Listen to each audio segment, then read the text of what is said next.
We're 50 days into the Trump regime, and it's going well. No, it's not. Surprise. I mean, not really.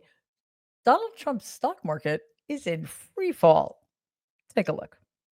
This morning, President Trump brushing off concerns after the stock market dropped by almost 900 points on Monday.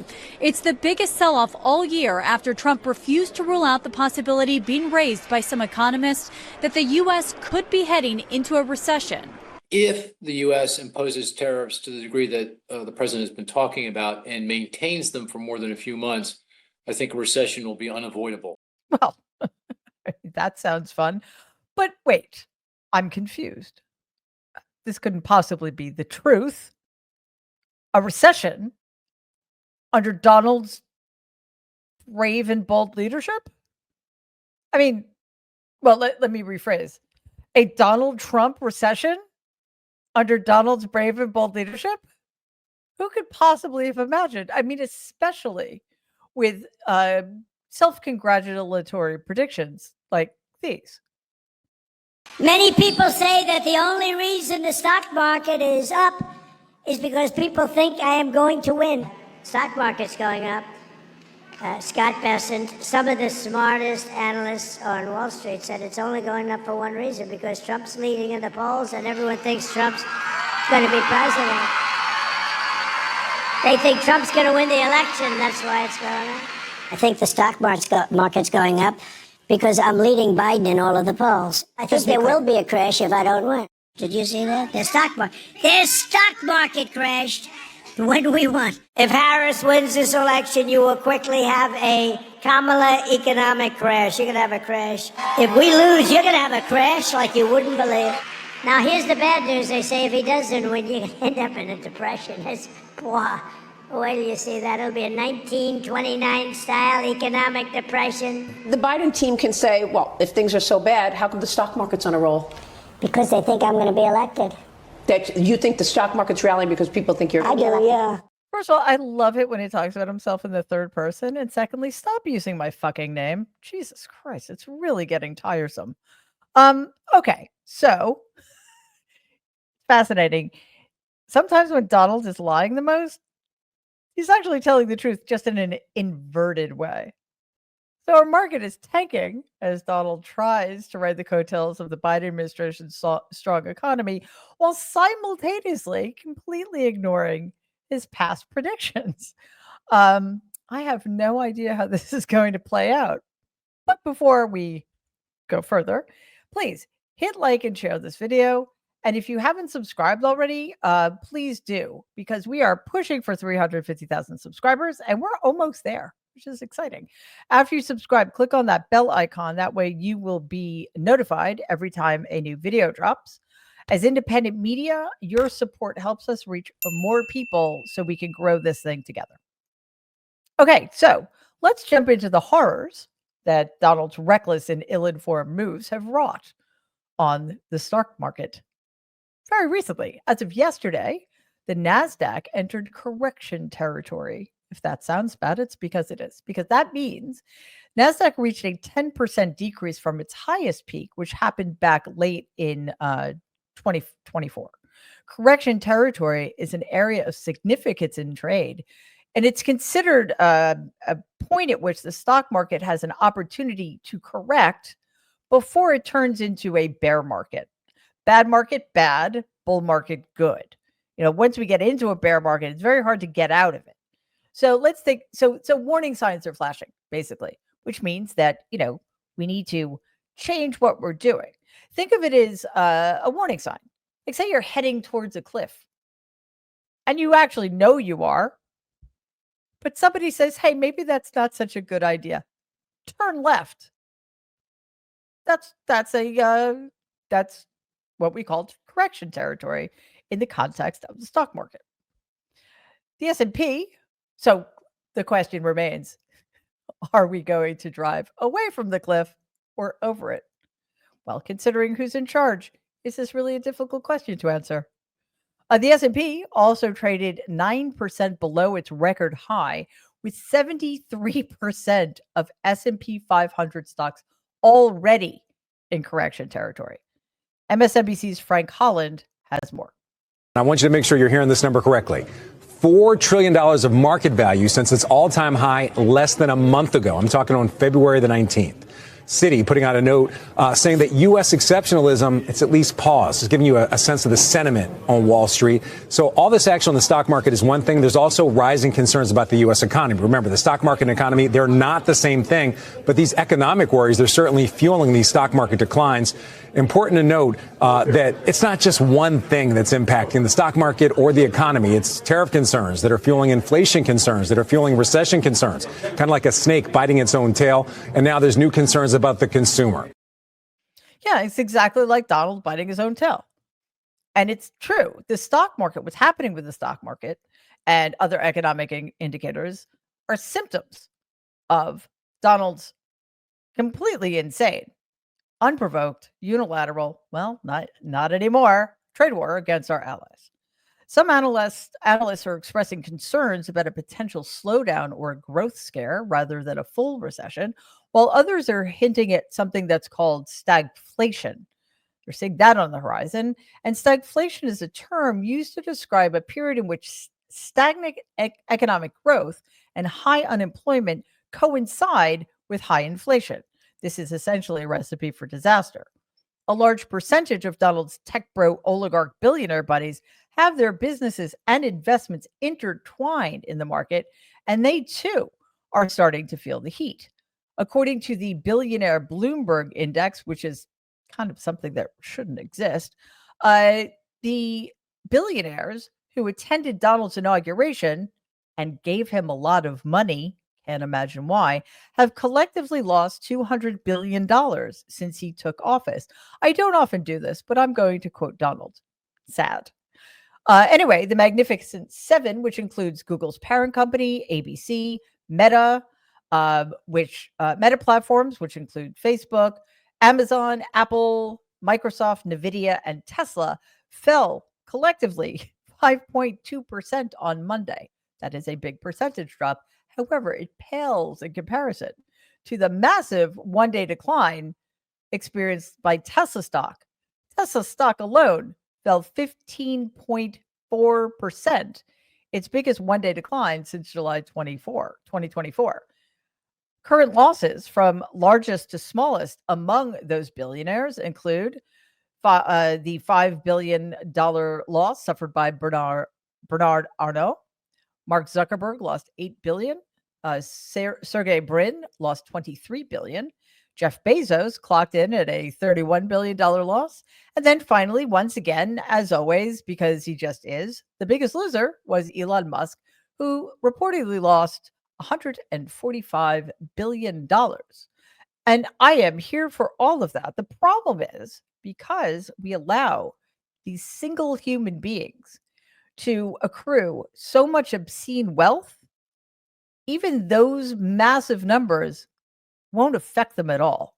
So we need to figure out other ways to make them pay a price and finally come to their senses, if that's even possible, which quite frankly, I am not sanguine about. So did Donald handle this crisis with the equanimity and poise we've come to expect from him? Just kidding. He doesn't even know what those words mean. Look, the American people are losing their savings. They're losing their retirement accounts.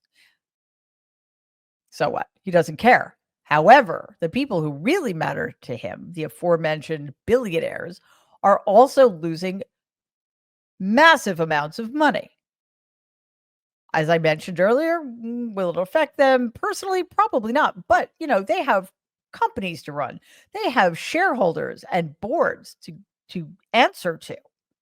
None of this is happening in a vacuum. None of these people is alone in these ventures. So what is another potential way to get them to sit up and pay attention? Well, have them removed from leadership positions in their companies. Because if it isn't working out for shareholders and investors, guess what? There's literally no reason to keep these people on. And that at least would humiliate them, one would hope. Amid the market plunge, Donald spent the day hiding from the press, which is symptomatic of something. Because that is something that just never happens. This is a guy who grew up at the knees of a man who believed that there was literally no such thing as bad publicity. I'm sorry, as bad publicity. In other words, publicity of any kind is better than no publicity at all. Donald's hiding from the press for the first time since his inauguration. Play the clip.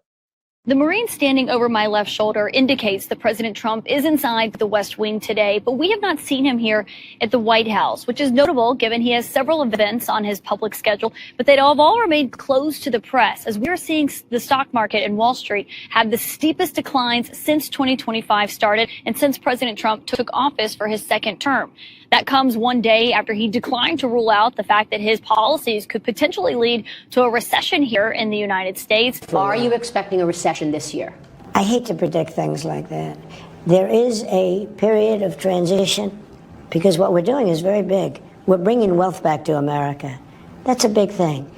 And there are always periods of, it takes a little time. Now, we heard from his Commerce Secretary, Howard Lutnick, who said he does not believe there is any chance of a recession, but the president was nowhere near as definitive as we've seen how his trade policies and his tariffs that he has threatened, implemented, pulled back on, or suspended at different times over the last several weeks have continued to really cause a lot of uncertainty in the business community. This comes as President Trump said he still believes in his tariff policy. And as he said during that same interview yesterday, those tariffs may go up. He doesn't expect them to go down.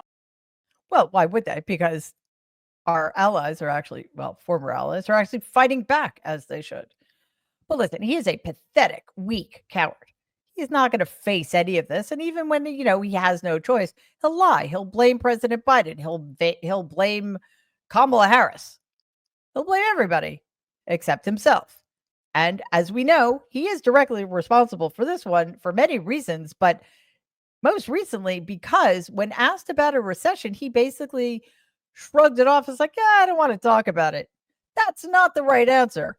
If you were actually a leader, what you say when asked that question, especially if you're totally responsible for the situation we find ourselves in, is absolutely not. My regime and I, even though we're a bunch of fascists, like money a lot. So we're going to do everything in our power to make sure that the United States of America stays strong economically and avoids a recession at all costs. But no, he was busy yesterday. And this is an actual number of a thing that actually happened. Donald posted over 100 times on his failing social media platform in how much time? Like, how long does it take to post 100 times, right? 6 hours. 6 hours. That's all he was doing yesterday. He posted both during and after the stock market bloodletting. That's a post every 3.6 minutes for 6 hours straight. The Republicans are always throwing around this definition of sanity. It's always doing the same thing over and over again. And getting this, expecting the different results. First of all, not the definition of insanity, and neither is what I'm about to say, but I prefer it. It's posting 100 times in 6 hours straight. That's my new definition of insanity. As always, though, Donald has his eyes on the prize. And he shared various articles celebrating his presidency because all that matters is assuaging his very, very weak, fragile, and broken ego. He also posted about claims that his tariffs would create jobs. So that's working out well for us. And then he shared a Fox article with the headline, quote, Rep. Darrell Issa nominates Donald for Nobel Peace Prize, unquote. Issa declared in a tweet, quote, today I will nominate Donald Trump for the Nobel Peace Prize. No one deserves it more, unquote. I think we have different definitions of what peace means. Perhaps.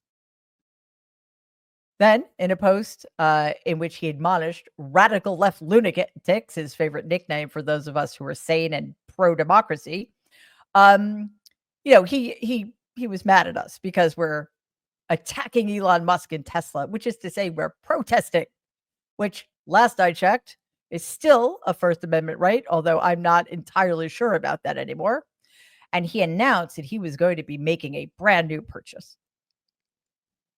Quote, in any event, I'm going to buy a brand new Tesla tomorrow morning as a show of confidence and support for Elon Musk, a truly great American.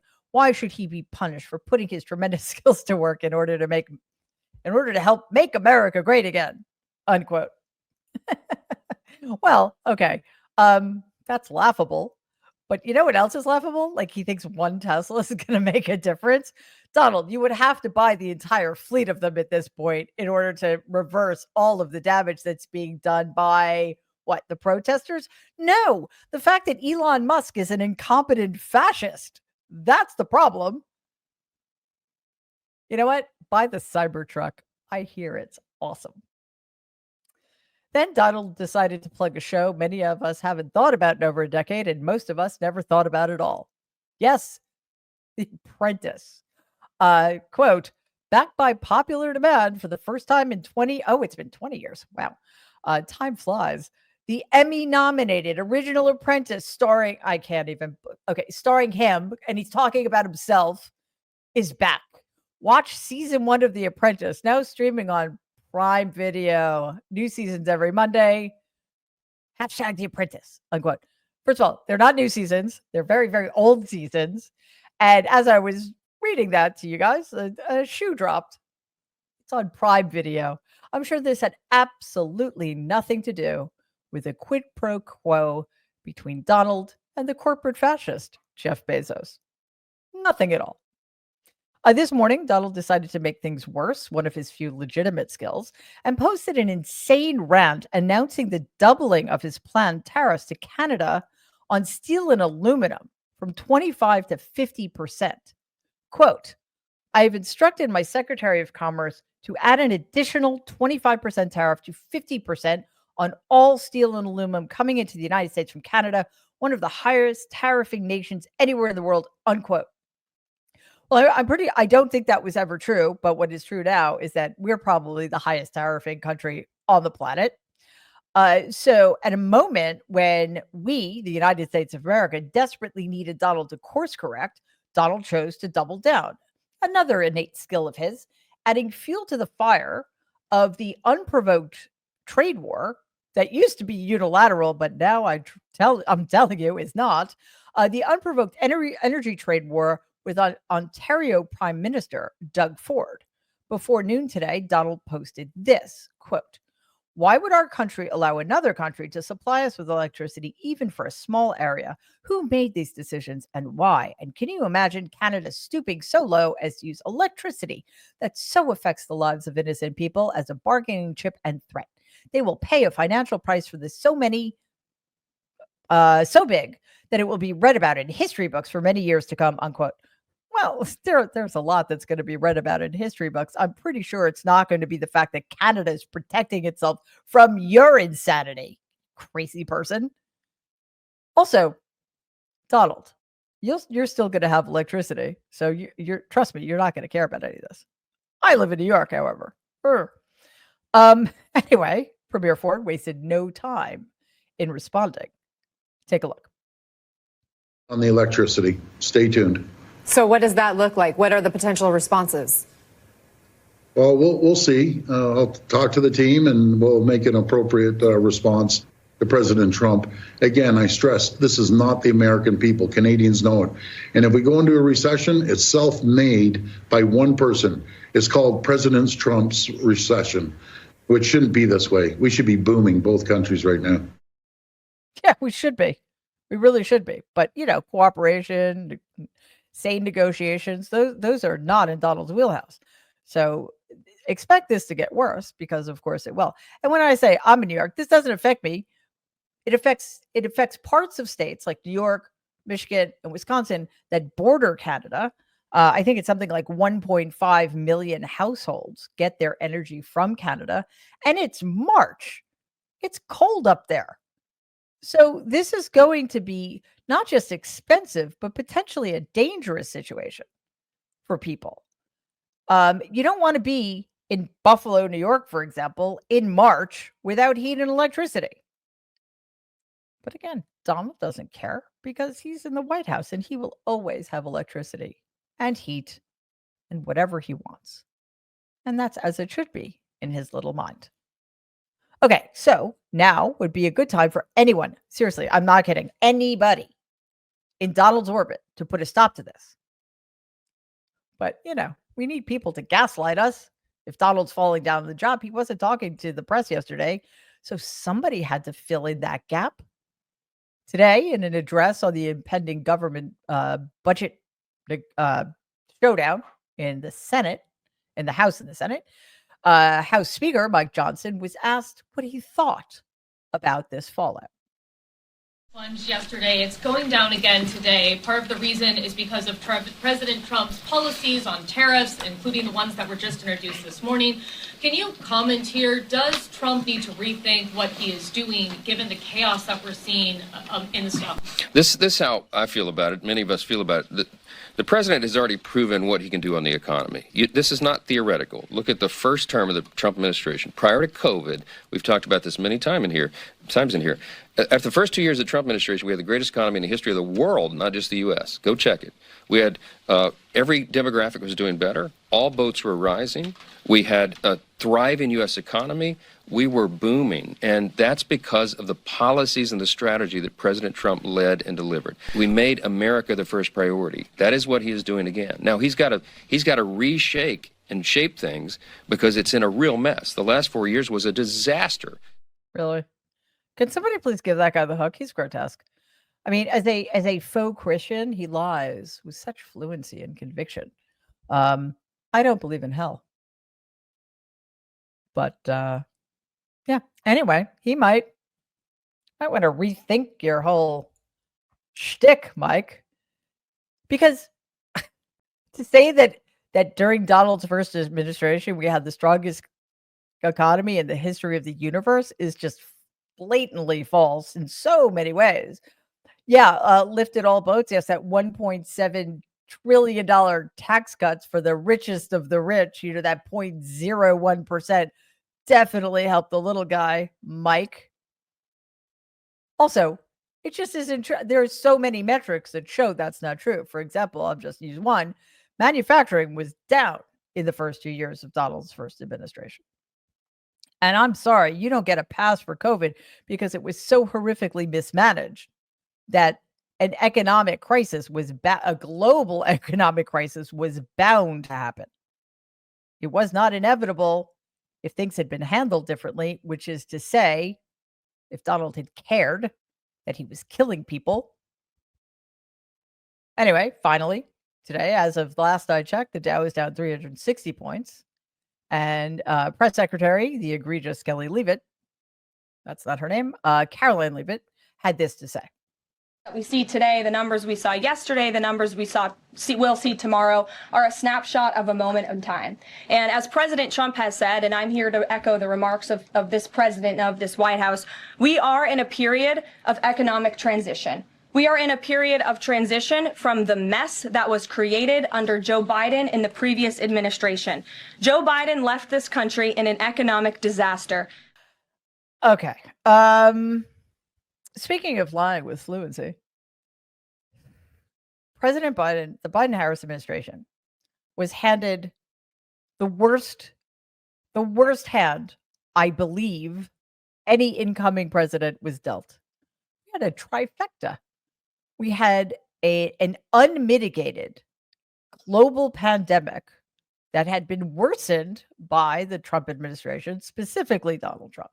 We didn't have a vaccine yet. In January of 2021, over 5,000 Americans were dying every single day. Every single day in this country, there was a mass casualty event that surpassed what happened on September 11th. There was that. Secondly, the global economic crisis fueled by the Trump administration's refusal to contain COVID. Third, democracy in crisis. That's what Joe Biden inherited. I have plenty to say about how Joe Biden mishandled many things, but those are not among them.